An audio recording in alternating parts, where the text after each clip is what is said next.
I love heavy metal. I've probably heard more bands in the metal genre than any other rock subgenre.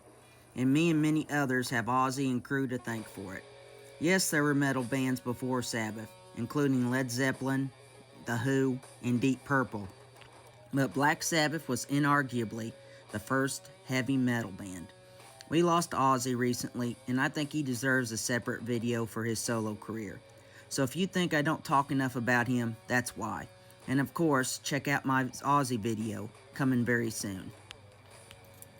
The band was born right in the middle of flower power, where hippies were telling everyone to get laid, get high, and love everybody. Well, Ozzy and crew wanted none of that crap. They played heavier, louder, and darker than all the other bands. So much so, they created their own genre. The band watched a horror film by Italian filmmaker Mario Bava called Black Sabbath, and they took the name and ran with it, thinking if people go to movies to get scared, why wouldn't they go to music for the same thing? There is also a really spooky story from Geezer Butler, the band's bassist and main songwriter. He said that one day he was reading a book about the occult, and he woke up in the middle of the night to see a dark, shrouded figure in a hood.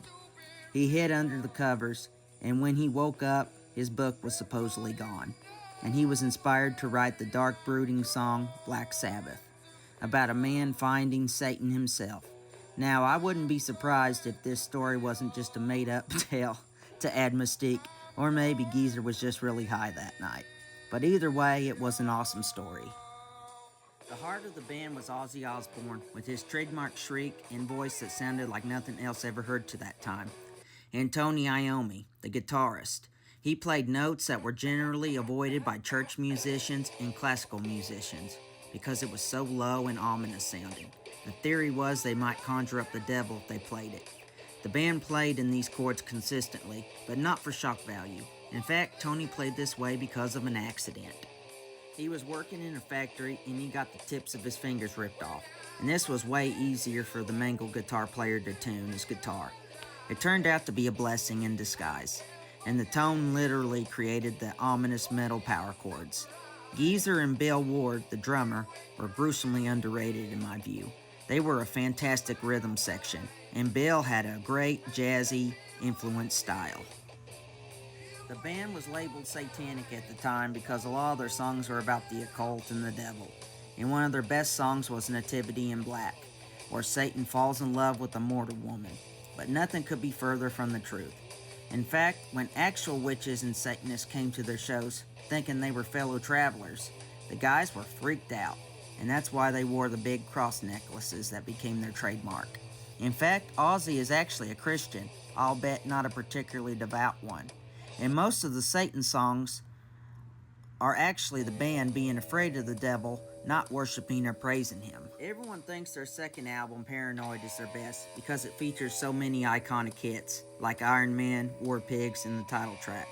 But to me, their debut will always be their best work. The title track in particular is truly menacing. And besides, it created metal, and I happen to think it's not just their best, but it's also the best metal album ever made by anybody, period.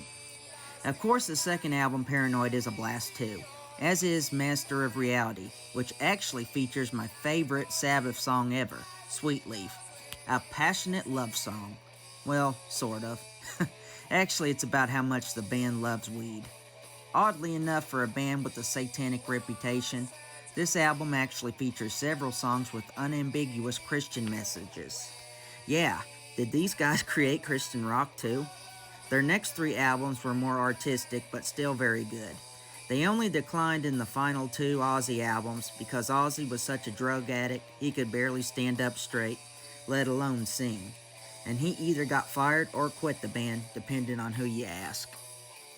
They regrouped for two pretty good albums, Heaven and Hell and Mob Rules, because they replaced Ozzy with Ronnie James Dio, another metal legend. Actually, though I prefer Ozzy, Ronnie was actually a better singer in a technical sense. But he left after two albums, and the band kept going on and became a mere parody of the great band they used to be. And obviously Ozzy became a big solo act, but that's for another video. These guys created a genre that I love. And if you think about it, pretty much every metal subgenre was created by these guys. Obviously, Black Sabbath, the song, influenced doom metal. Paranoid influenced thrash, speed metal, and every other genre that has to do with speed. And the artsy albums like Sabbath, Bloody Sabbath, and Sabotage were a big influence on prog metal.